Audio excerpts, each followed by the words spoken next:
President, please be seated.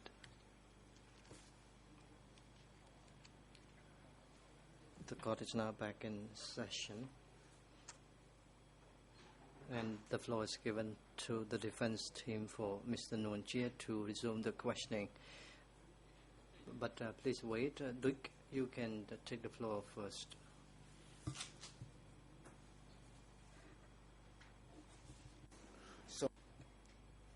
Witness. Thank you, Mr. President. First of all, I would like to make a clarification in relation to some events. In 1977, late 1977, to my recollection, that is on 20 September 1967, Pol Pot celebrated the creation of the party, and I was in prison at the time, and after the celebration, Pol Pot took the airplane and left. President, please clarify the date again. I heard you say 1967. The date, the year perhaps 1977. Witness, that is right, Mr. President. Thank you for reminding me. 22nd September 1976.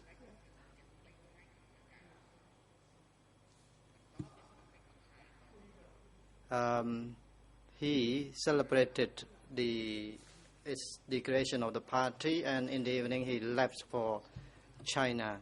Then he came back.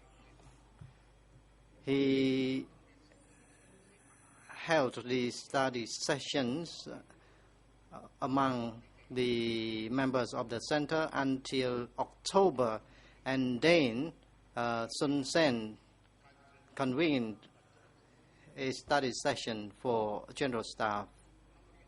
Pin was also there.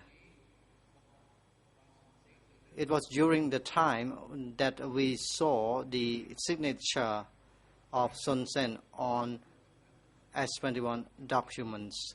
So during the period, he was in Phnom Penh, but not on a permanent basis. This is what I want to clarify, Mr. President. President, thank you very much. And the floor is now given to the defense team for Nguyen Chia. Thank you, Mr. President. Good afternoon, Mr. Witness. Before the lunch break, we were speaking about S21 and Regiment 21 being subordinate to the General Staff from the beginning till the end. You were also mentioning Sun Sen. Let me follow up with reading another excerpt from Phnom Penh radio broadcast about Sun Sen. Mr. President, that is document E3/293, English only, ERN 001697774.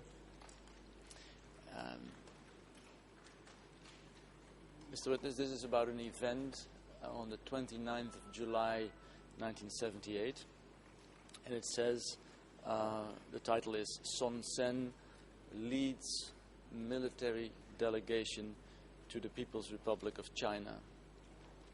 Let me read to you the first sentence of that press report. It says, and I quote, "A military delegation of the government of Democratic Kampuchea, led by Comrade Sun Sen, alternate member of the Standing Committee of the CPK Central Committee, Deputy Prime Minister for National Defense, and Chairman of the Committee of the General Staff of the Kampuchean Revolutionary Army. At 12:30 on 29 July, left Phnom Penh by air for an official friendship visit to China." End of quote. Do you remember this event, Mr. Witness? Son Sen leaving for China in July 78, leading a military delegation?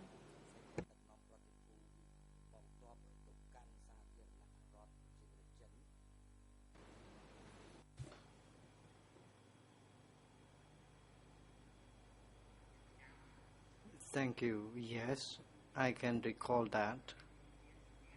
And there was a civilian.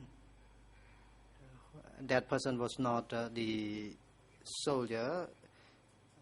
Brother was also seeing Sun Sen's off, and the delegation from military also saw Sun Sen's off. So as this press report indicates, on the 29th of July, Sun Sen was still the chairman of the General Staff and still Deputy Prime Minister for National Defense. Do you know whether there was ever a moment after 29 July 78 that Sun Sen stepped down as Deputy Prime Minister for National Defense or chairman of the Committee of the General Staff?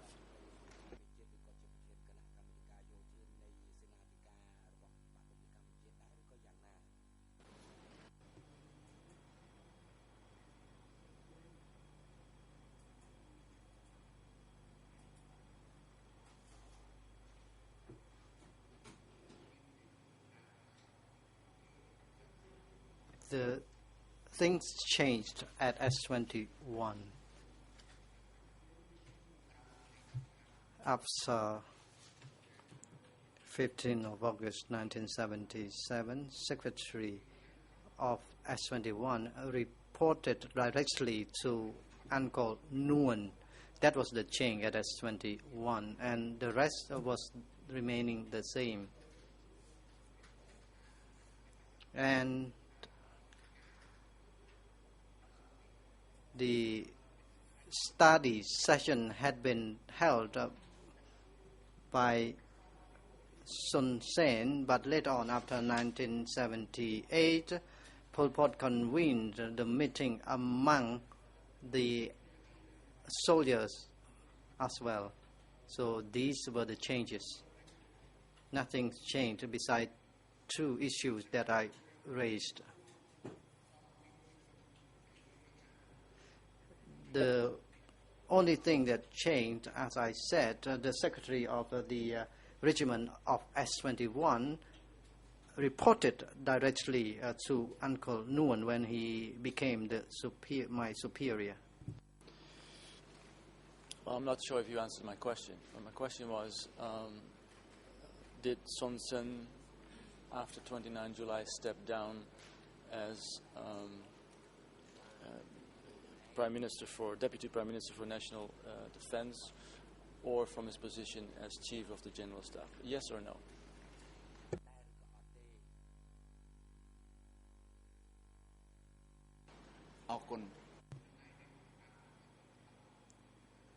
I have just told the court nothing changed.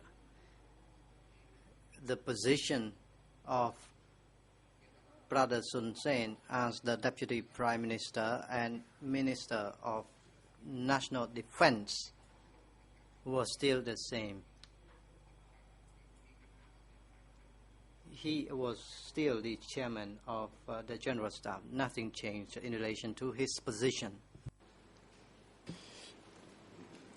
Mr. Witness, are you aware of any document, a revolutionary flag, a telegram, a radio broadcast, anything that would support your evidence that Nguyen Chia took over from Sun Sen on the 15th of August 1977?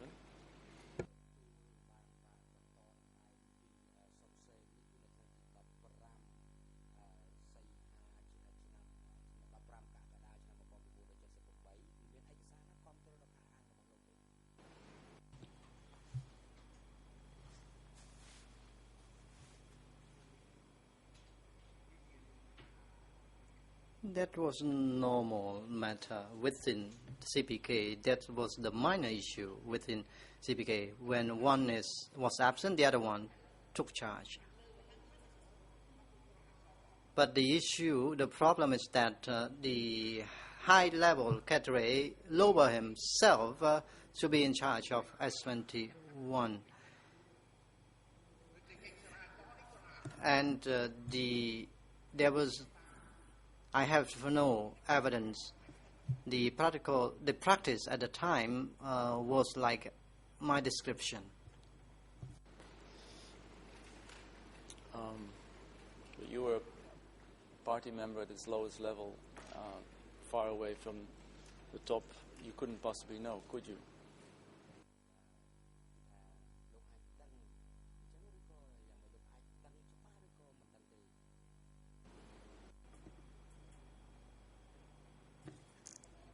Thank you. How could I did not know about that issue? Uncle Nguyen called me to see him and said Brother Sun Sen had gone to the battlefield,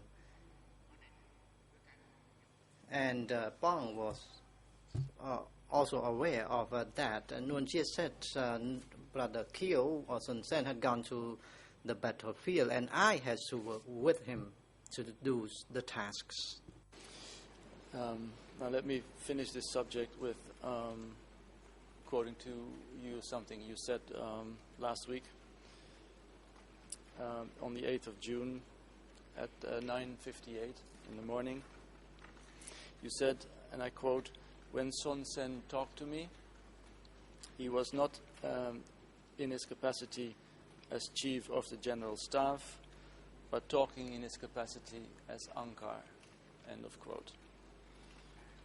Can you tell me how you knew that?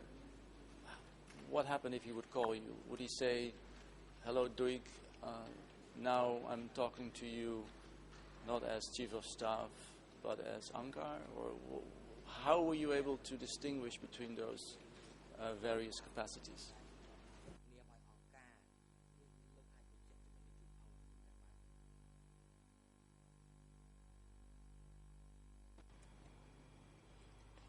Thank you, Counsel, for this question.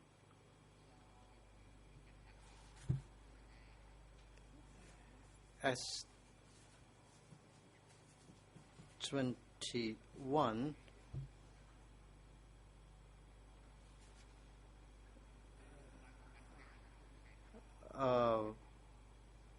in fact, I was in charge of S21 in mid-October 1975, and at the time there were individuals who wanted to contact Chief of S21, Siechai alias Dum, wanted to talk to me about a female. Sun Sen saw that female's name was Kim. She had only a pair of clothes with her when she arrived at S21. Later on, Brother Kyo called to me and said, "Duik, I let you at S21 as Angka, not as a general staff. So no one could interfere and check the documents at S21. Only he could have the access to the document at S21. That happened in late 1975 and early 1976. And as I said, Brother Nguyen lowered himself to take charge of me. He was Angka. So Brother Kyo, when he came to work at 21, he came to work at 21 on behalf of Brother Paul and Brother Nguyen Chia.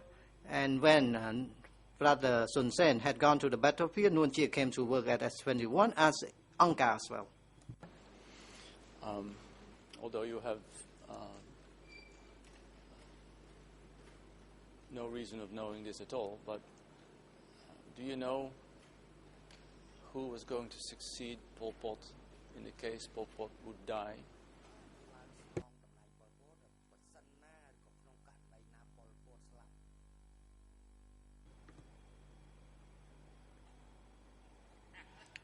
Thank you very much. I do not know how to respond to the question. You asked that question. You should find the answer for yourself.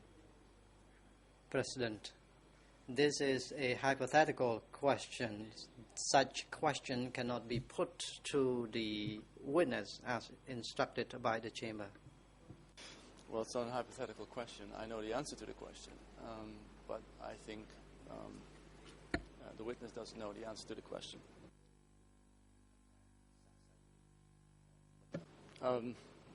But I'm not inviting for speculation, Mr. President, so I'll move on.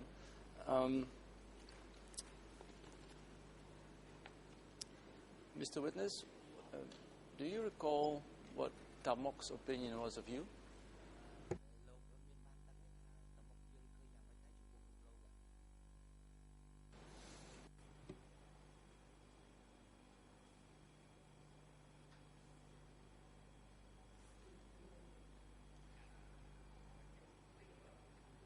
In 1973, Tamok and I had a brawl or dispute.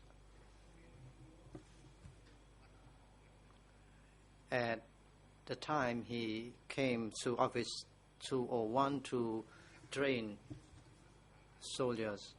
He arrested a cadre from Hanoi and sent to S21, and that cadre name was Brightson alias Pot. I talked about this individual already. Pot shot the secretary of regiment named Jan. I ran to see him, and he said, Jan came to attend the study session, and I was told to check the hammock and the cadre staff. And I was warned that if Pot did not confess, I should break his head. And then I was given a pistol, the small one, with the 6-point-something caliber. The pistol had no bullets. So after taking the pistol, I went to Comrade Jan. When I went to Comrade Jan,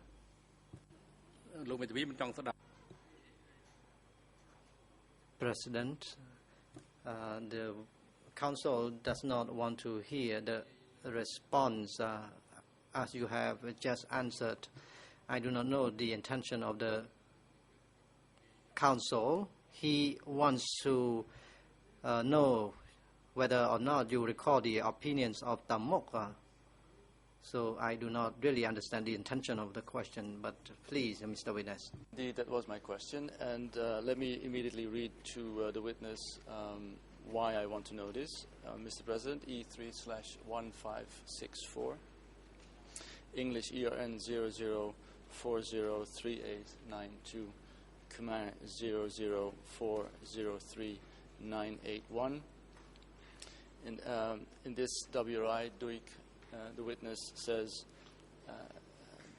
Tamok detested me since 73, and he did not want to employ me. French, by the way, 00403902. Is it true, Mr. Witness, that Tamok detested you? Look, how President, please repeat the document number and EON numbers. The interpreters did not follow you reading the document identity and EON numbers. And please mention the document number together with EONs twice.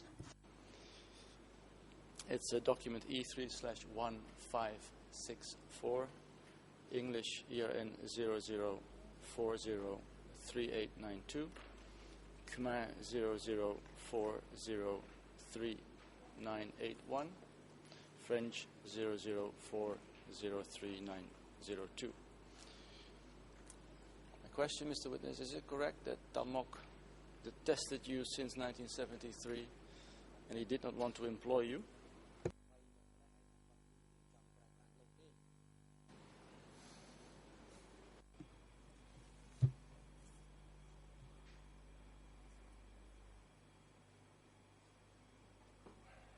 Thank you. I thank you very much for your question. But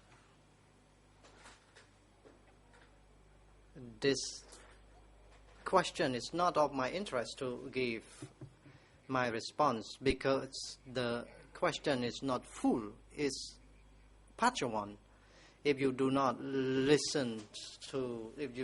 to listen to my statement, I think I have explained already. What I said is correct. I do not have any things to tell you. Concerning my case with Jan, that was known to Pol Pot. And the fact that Tamok did not want to use me, that was known to Pol Pot as well. Tamok did not test me. Maybe something went wrong in the translation. I was using the English word detested you, despised you, found you contemptible. Is that something that you said?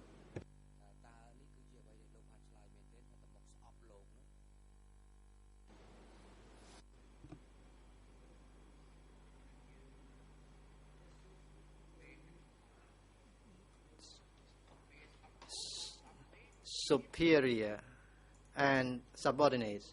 When superior hates a subordinate, the subordinate hates the superior. So he did not use me. He did not want to talk to me, and that was known to Pol Pot. And I learned that the issue between him and I was known to Pol Pot from Won. The reason I I'm think asking... perhaps what the witness tried to do when he was interrupted earlier is explain the reason for this kind of assessment. I understand, but the story takes forever, and I wanted to interrupt him. But the actual reason why I'm asking is, let me go to that particular document. That's Sambat's book, Mr. President, E3/4202. On English page 119, Khmer ERN 00858361, French 008494550, and English 007575538. There is. The situation is described as follows. Tamok told Nuon Chea to get rid of you because you were malfunctioning completely. Nuon Chea tried 3 times with Son Sen to have you fired. You were investigated, but Son Sen didn't want to let you go. Is that something you knew at the time? Is that something that you heard of?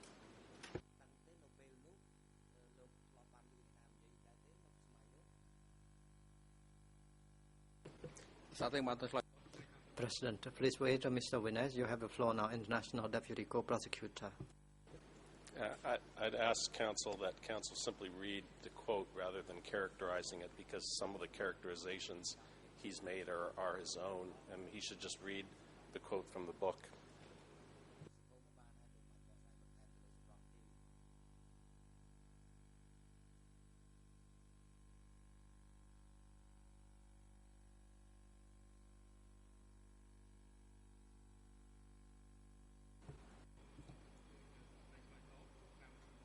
President, Mr. Witness, you are instructed to respond. Do you recall the question? Witness, Mr. President, I think that Ted Sambat was an external person. He knew nothing about what happened. I knew Nuon Chea. I knew what he was like, and what Tamok was like, and what Son Sen was like back then. So I do not have anything to explain about the imaginary opinions of Ted Sambat. Ted Sambat was not engaged in the task, so how could he be sure of what happened? President, you may proceed, Judge Lavange. Oui, Maître Copé, est-ce que vous... Yes, Counsel Kope. When you refer to the book of Ted Sambak is relying on the statement made by Nuon Chea. Otherwise, what is the basis, what are the sources of that statement? Can you clarify that issue, please? No, I cannot, Judge Lavergne, but I'm happy to read the exact quote, also following the remarks from the prosecution. It says, not as a quote, Nuon Chea later told Son Sen 3 times about what Tamok had told him. Son Sen said he would investigate the matter, but he didn't remove Duik and said he was good. Nuon Chea also told Pol Pot what Tamok had said, and then follows a quote, I don't know what he thought about that. But having said that, Mr. Witness, let me ask the question in general. Are you aware of any attempts to have you removed from your position? Any attempts from people in the standing committee to have you removed and Son Sen refused?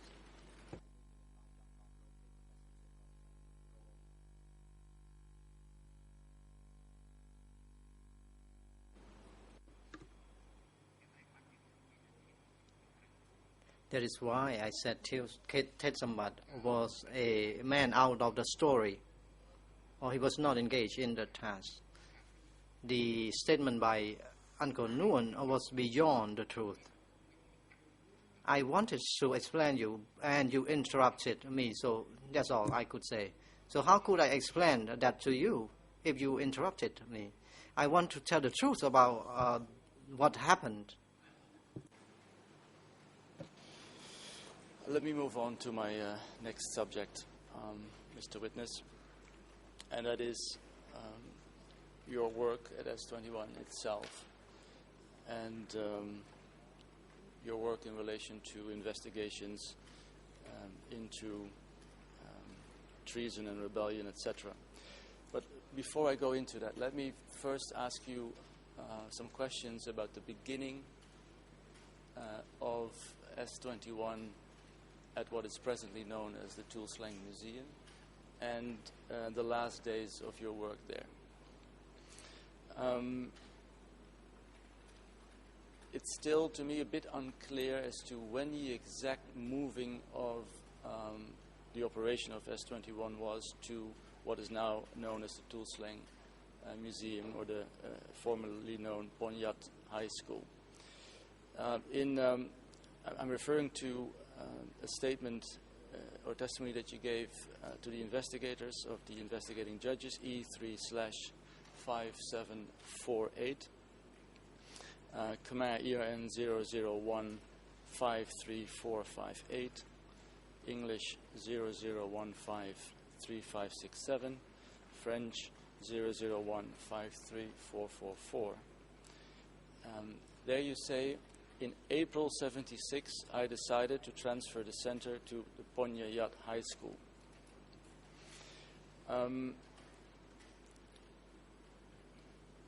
trying to be very specific as to the date. You have given testimony that Division 170 Cadre Yin Sambat was arrested shortly after he threw that grenade. Do you recall whether you were already working from the Ponya Yat High School when Yin Sambat was arrested? Or were you still at the other premises when the grenade incident of the 4th of April 76 happened?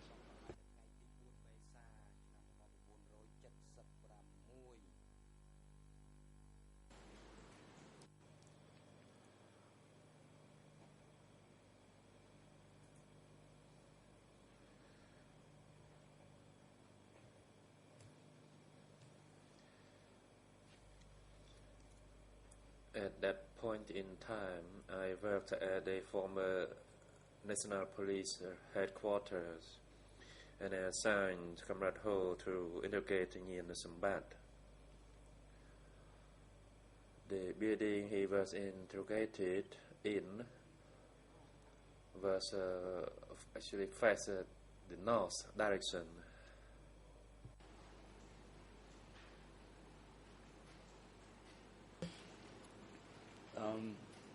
North where?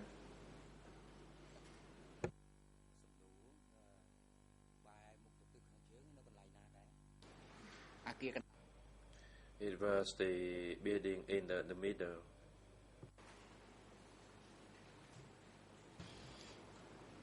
So just to be 100% clear so that I understand, when Yin Sambat was arrested, you had not yet moved to what is now known as the Tulslang Museum premises, correct?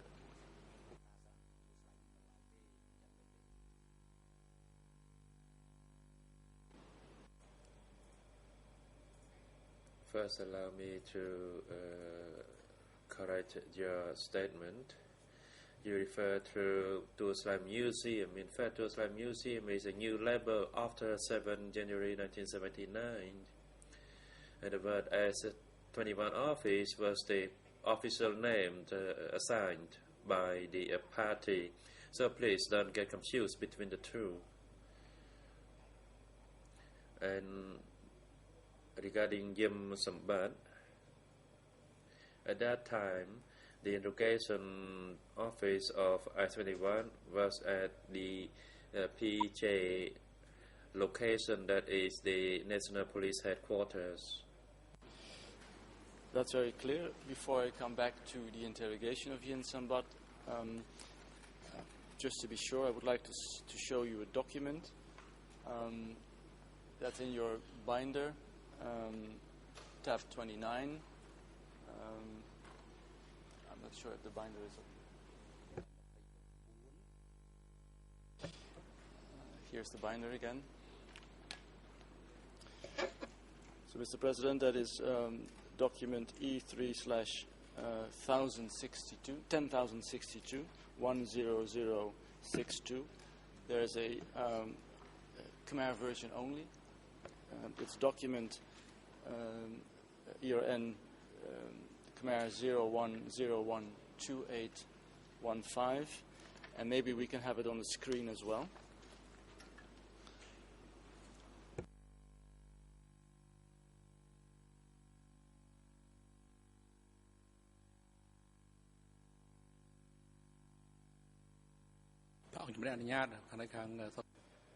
Yes, you may proceed, and every unit, please project the document on screen. There it is, tab 29, Mr. Witness.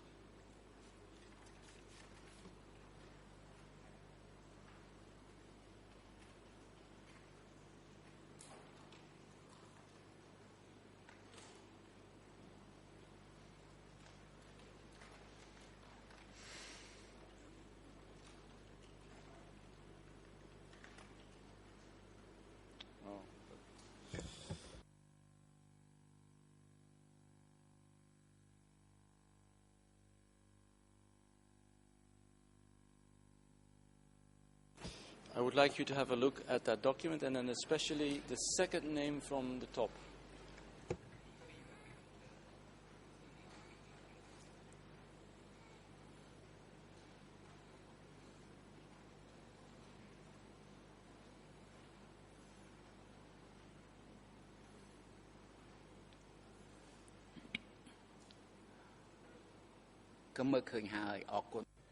Yes, I see it. What does it say? Which name?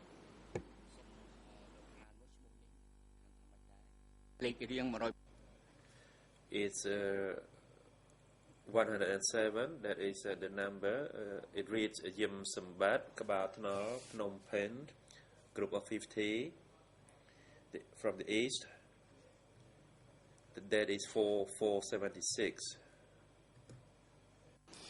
So this is the day that Yin Sambat was arrested, but he was not yet detained at any building on the premises of the former Ponya Yat High School, correct?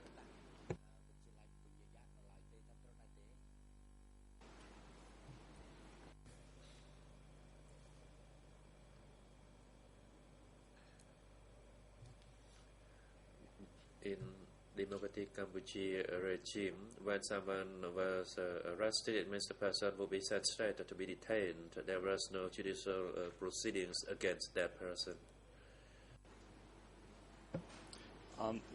That was not my question. I'm trying to establish what the exact date was when you moved the S21 organization to what is now known as the Tuol Sleng Museum premises, formerly the Ponya Yat High School. You said it was after Yin Sambat was arrested. Can you give us an indication as to how long after the grenade incident it was that S21 was established at what is now known as the Tuol Sleng Museum?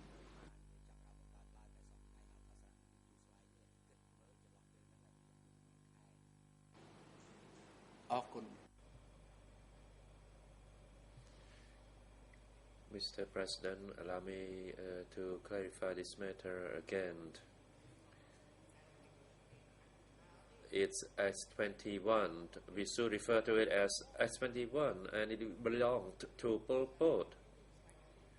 Why you keep using the word now known as a museum? As I said, the label museum was only used after 7 January 79. Because though it was the president or chief of S21, the office belonged to Pol Pot. And I have mentioned at length regarding the assignment by the party center to be chief of S21, that is from the 15th August 75.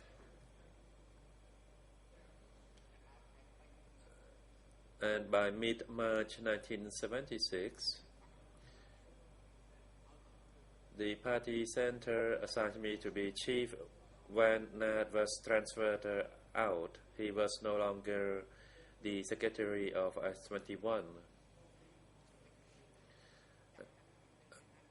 And from the day that Nad left, I was acting as chief. And when the superior called me to work with him, I was the only one who was called. And before that, when Nad was in, I would go along with Nad.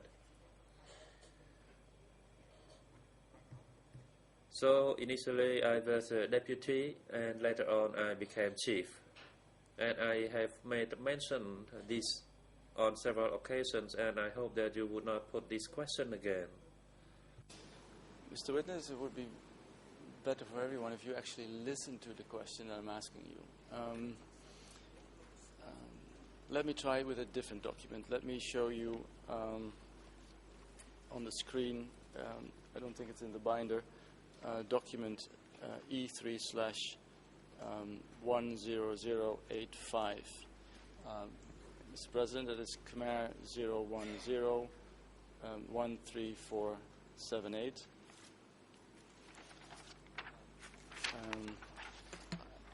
With your leave, I can give a paper copy to the witness, and maybe it can be shown. Yes, you can proceed. And every unit, please project the document on screen as requested by the Defense Counsel.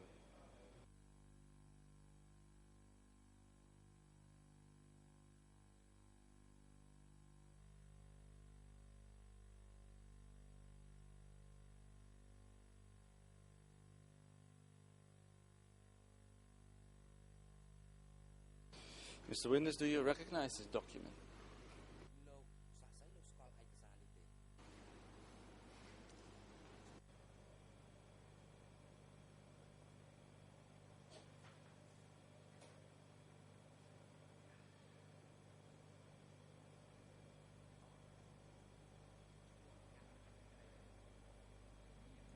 Chan Chakray alias Min was Secretary of Division 170, and I know this person since we were born in the same year. He was arrested and sent to S21. However, the handwriting on this document did not belong to any S20 of anyone at S21.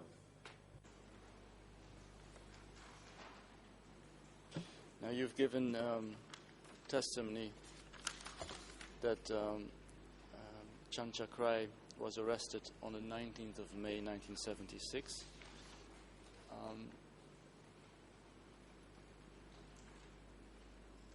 Considering this document,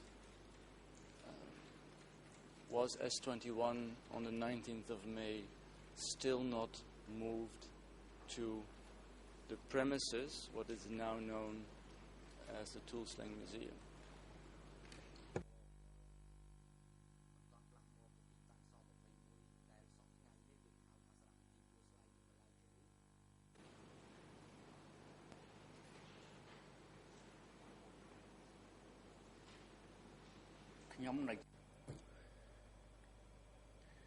I can recall that Chan Chakray was interrogated at the outside the compound of the former Punyayat High School. He was not interrogated within the inner compound of the premises. So by the time that Chan Chakray was interrogated, you had in fact moved, correct?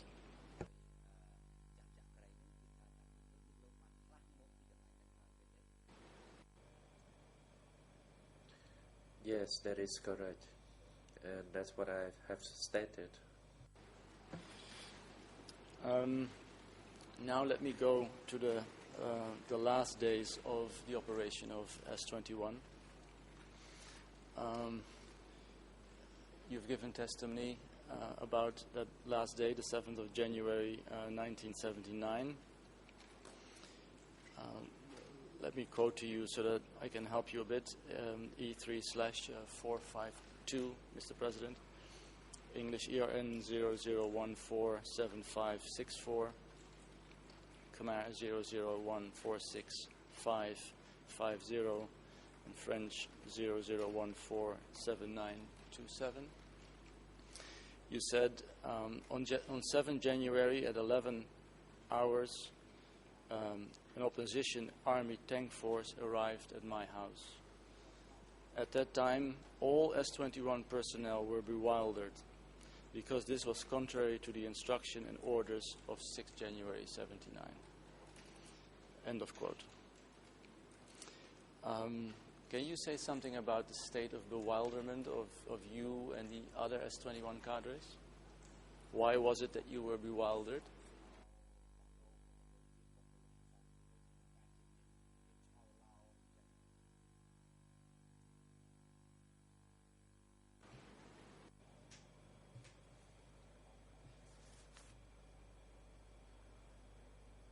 In fact, the word bewilderment was not a proper translation of the Khmer term. And if you want to know the real situation at the time, I can explain that to you. Otherwise, you may keep the word bewilderment with you.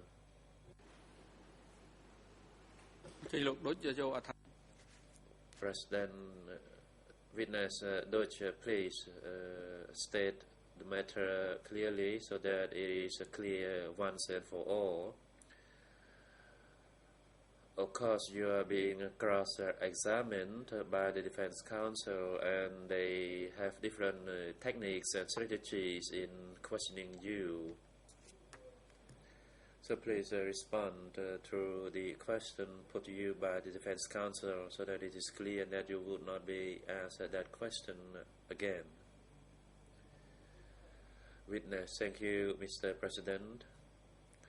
A few days ago, I made mention of that situation as well. On the 6th of January 1979, Comrade Lin came to me and asking me to go and work with a brother, so I went. That is at the Saramrat Buddhist school. And at that time I went to work with Brother Haim and not a Brother Noon. And of course the way that I worked with Brother Noon, I made mention of that at length. And allow me to repeat what Brother Haim said. He said that, comrades, and here he wanted to refer to everyone that we should not be panicked or surprised. Although a Yun group came deep inside, Run and San were defending against their advancement, and so that we should keep working. That night I was not well, and Tirat sent my younger in-law to return. In fact, I sent my younger in-law to learn how to do the child care course. And by 12 o'clock, I heard the thundering sounds of convoys of vehicles, and I was wondering what happened because we just received instructions from the party. At 11 o'clock, I was taking my wife for a meal, and then a tank was rolling in, and I said, "Oh, the Yun had arrived." And I shouted to the soldiers to stop having their meals and return to their respective posts and awaiting new instructions. At the time, Ho was standing near me and asking about the 4 people from Y8, and he said that the 4 had been smashed per instructions from Brother Noon.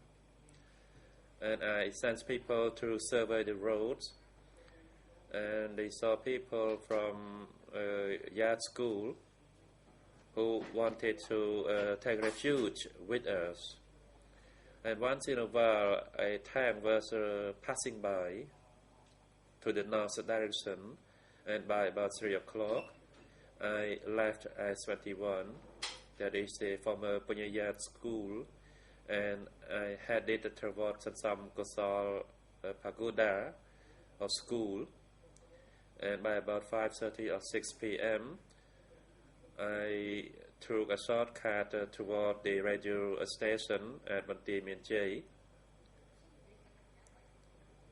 And I actually asked them to cooperate in order to counterattack the advancement of the Yun. And then those Air Force from 502 said, "How come, brother? Because everybody left, and why are you still here?" And then they said they would destroy the artillery cannons there before they left. So then we went further, and at National Road number 4, I saw columns of tanks rolling. And at that time, we split into 2. One took a group and left to the other side of National Road number 4, while I took another group to Tamat Pong. So the situation was not bewildered. Of course, we all had experience. We were calm, and nobody was in a panic mode. But I was wondering, because the situation seems to contradict what the party just instructed us not many hours ago. Well, Mr. Witness, what I'm particularly interested in about that day is the following. And let me read to you what you said to the investigating judges. Mr. President, E3/452, English 00147570, Khmer 00146557, French 00147932, you were talking about confessions, and you said the following, and I will quote you. The confessions had to be done in duplicate. I kept the copies, and originals were sent to the upper echelon. The copy documents I kept in my garage, and when I fled, I never touched all those documents. End of quote. Now my first question is, where exactly did you keep those confessions that you had assembled in the garage?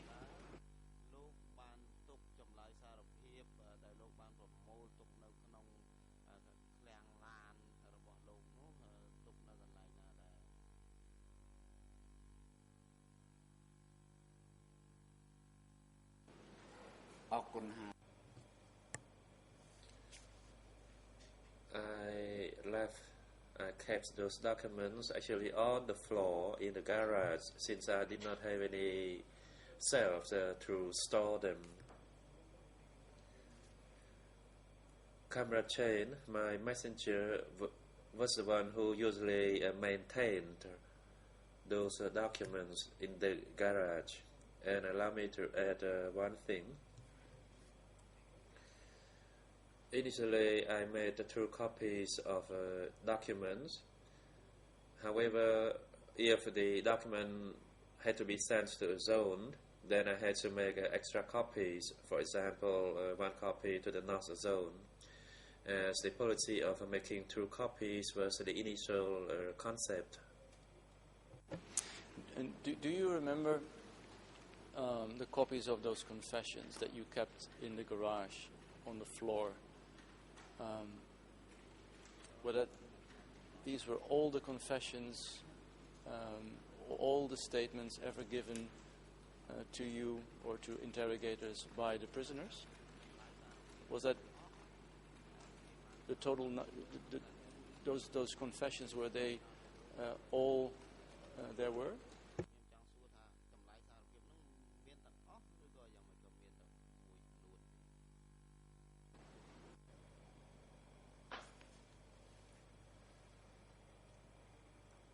I am not sure about the confessions, whether they were all the confessions or whether they were confessions of important prisoners.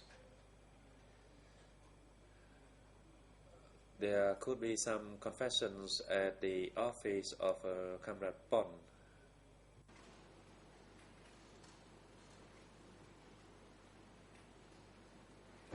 When you fled with the others, did you see any of the other cadres, especially Susti, but also others, carry any of the confessions from S21?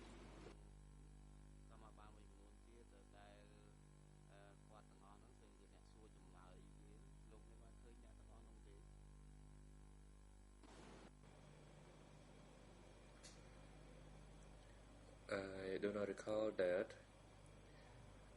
However, I recall that Mom Nai, Ho, Pon, Paul and I went together as a group. And only Comrade Van, that is a cadre who took another group who went a separate way at National Road number 4. And in fact, there was his WRI of his, although he did not come to testify here in person. And I cannot recall who else went with Comrade Van. Also for Comrade T, I did not know which group he fled along with. Now, in your own trial, you've read extensively the book that historian David Chandler wrote on S21, document E3/1684. And in his book, English N 00192685, Khmer 00198185, and French 00357268. In his book, he says that about 4,300 confessions were roughly saved, were found around the premises of S21 and S21 itself. Do you remember reading that in Chandler's book, and are you in a position to say whether that is in fact the total number of confessions that either you at your house kept or others at other places?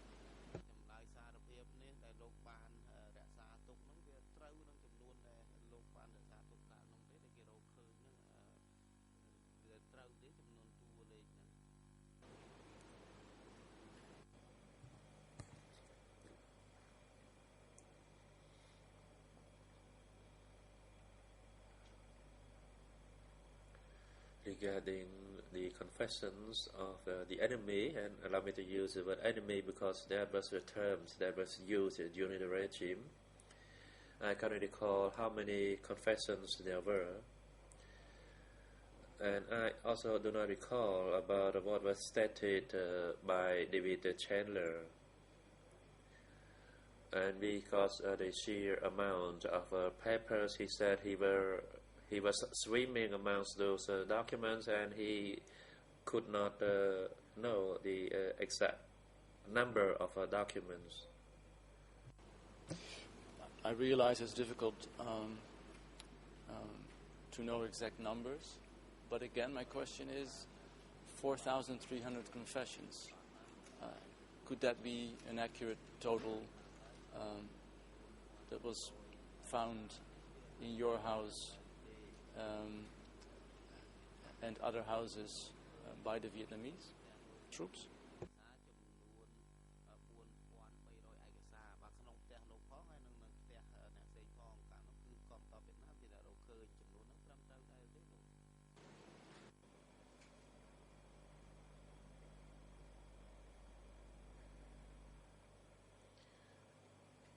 I cannot say anything about that, because there were also many prisoners who were smashed without having any confessions.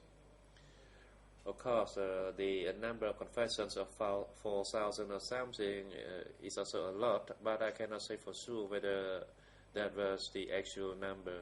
I do not want to make a speculation here. I will get back to that number when I will talk about some other subjects of S21. But let me return now, Mr. Witness, to that person I referred to earlier, Yin Sambat.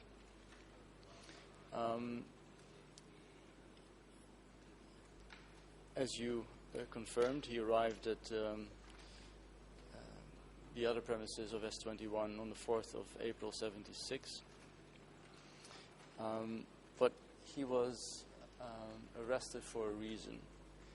And earlier you said he was arrested because he had thrown a grenade behind the royal palace.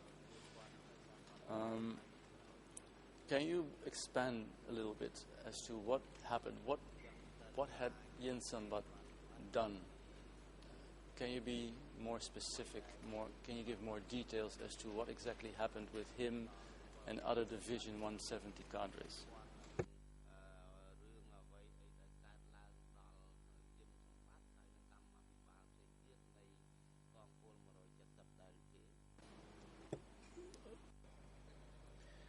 Witness, please hold on, and Judge Laverne, you have the floor. Est-ce que Yim Sambat Is Yim Sambat supposed to have had any conversations apart from the interrogations of this prisoner at S21 or at the Central Police Station? Was what he was able to read from the interrogations of that prisoner not tainted by torture? Is that not torture tainted? Well, there are various documents that actually refer to an incident. And I want to establish whether the incident took place. So it seems that before Yin Sambat was arrested, maybe there were eyewitnesses as to what happened.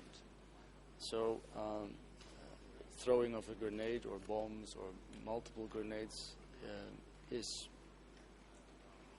an action and doesn't necessarily have anything to do with statements or confessions. So my question is, Mr. Witness, do you know anything about that grenade throwing incident other than your information from any statements, any confessions from anyone?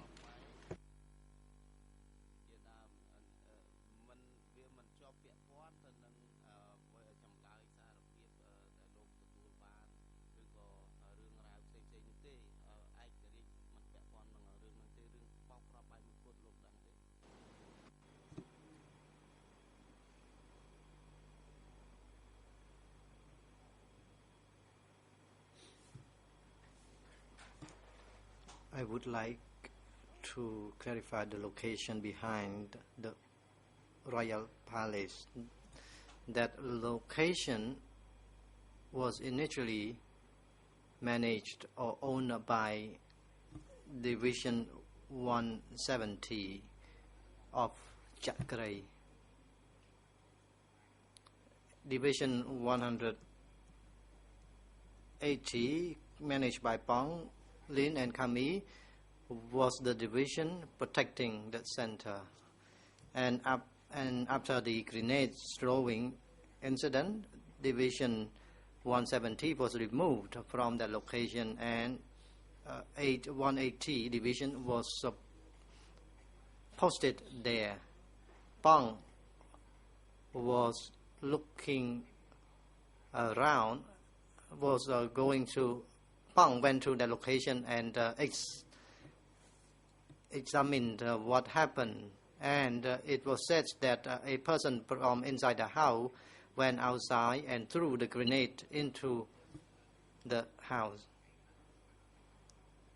And later on, an individual, Yum Sambat, was arrested, and I was instructed not to interrogate, but an individual, another category, should be the interrogator. The grenade throwing incident was meant to only break a little stuff at that place, not to cause destruction to the Royal Palace, and not to make the incident known to the world. But what did you know about that incident? Did people die? Was it one grenade? More than one grenade? Were there eyewitnesses? Can you tell us anything about that particular day?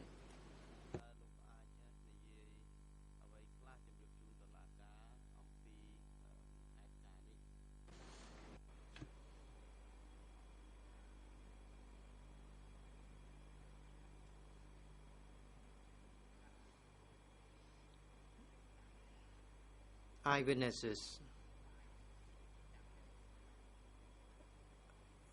under the Western law were not found after the incident, but as I said, that location was in charge by Division 170.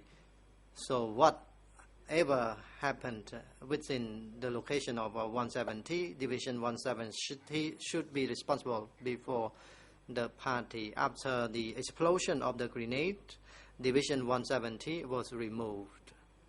And Pong took me to that location and explained to me about what had happened, and I presumed 50% that an individual from within the house went outside and threw the grenade into the house. Later on, Yum Sambat was arrested, and again, that location was managed by Division 170 of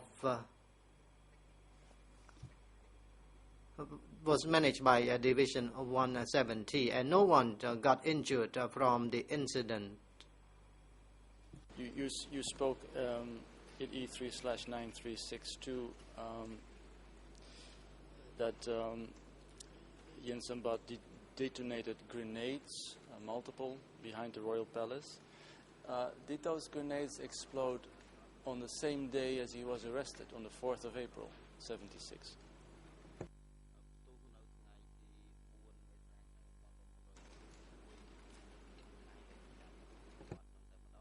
If you're looking for, it's E3/9362, English ERN 00792004, Khmer 00787956. So again, my question, was Yin Sambat arrested on the same day as those grenades were detonated behind the royal palace?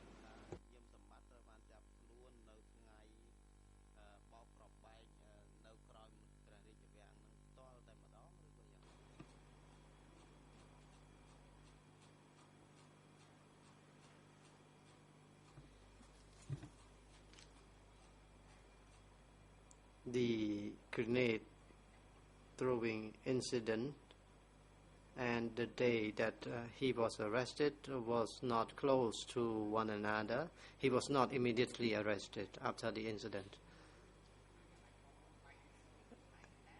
In practical speaking, that location was managed by Division 170 and Yin Sambat regiment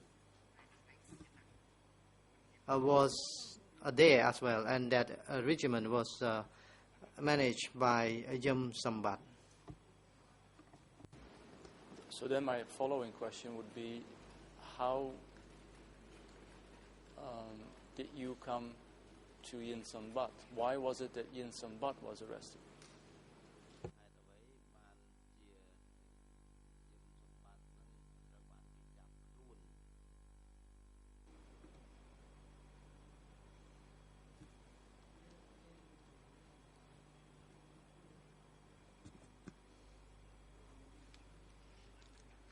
Regarding the arrest of Yin Sambat, it is because, number one, that location was in charge by him to secure the security of Phnom Penh. And number two, which enemy could enter into that headquarter or location. And after I went with Pong to that location to examine the situation, I presume 50% that there was an individual from within the house went outside and threw back the grenade into the house. Now you said on multiple occasions that Yin Sambat was not tortured. Let me read to you something more specific on this. E3/356, English ERN 00242900, Khmer 00242889. And the reason as to why Yin Sambat was not quote-unquote tortured is because you said Son Sen did not want himself in an inferior position with respect to Chanchakrai, who would have been able to hold against him that the confession had been made under torture. End of quote.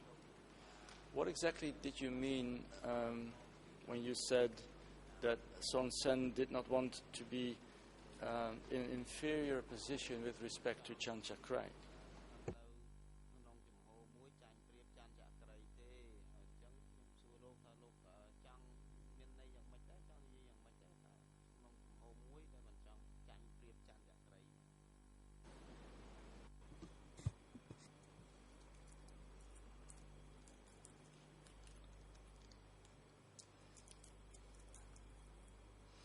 For clarity, I would like to explain the issue in broad aspect. Chakrai was an individual suspected by the center.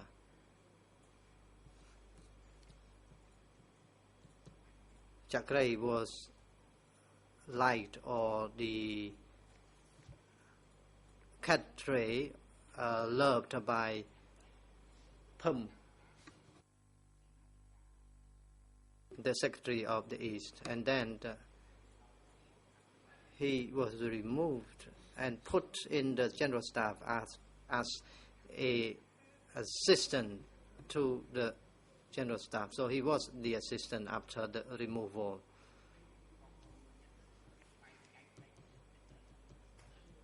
And after the division of the land behind the Royal Palace, a plot of land was given to the regiment. So the decision to arrest was made by Son Sen. And I was instructed by Son Sen not to interrogate Yum Sambat by myself, and an individual should be assigned to interrogate, but not Pon. After the arrest, I gave Yum Sambat to Ho for interrogation.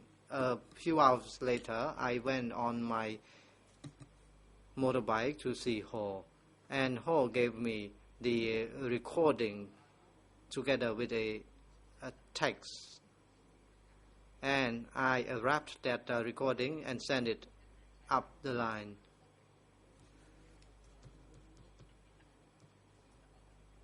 And I also have a photograph of Yum Sambat sitting and drinking coconut, which was given to him, and that photo was shown to Chakray so that he confessed. And at the time, Chakray said that was Yum Sambat who did or created the incident, and Son Sen got angry after hearing that. So Son Sen instructed me not to beat up Chan Chakray, and as I said, I showed the photograph of Yum Sambat drinking coconut to Chakray to confess. This is a summary of the incident, and since it is a summarized one, perhaps it's a bit different from the previous statement. Let me add another point. Later on, Yum Sambat still underwent torture, but for the first or initial stage, he was not tortured.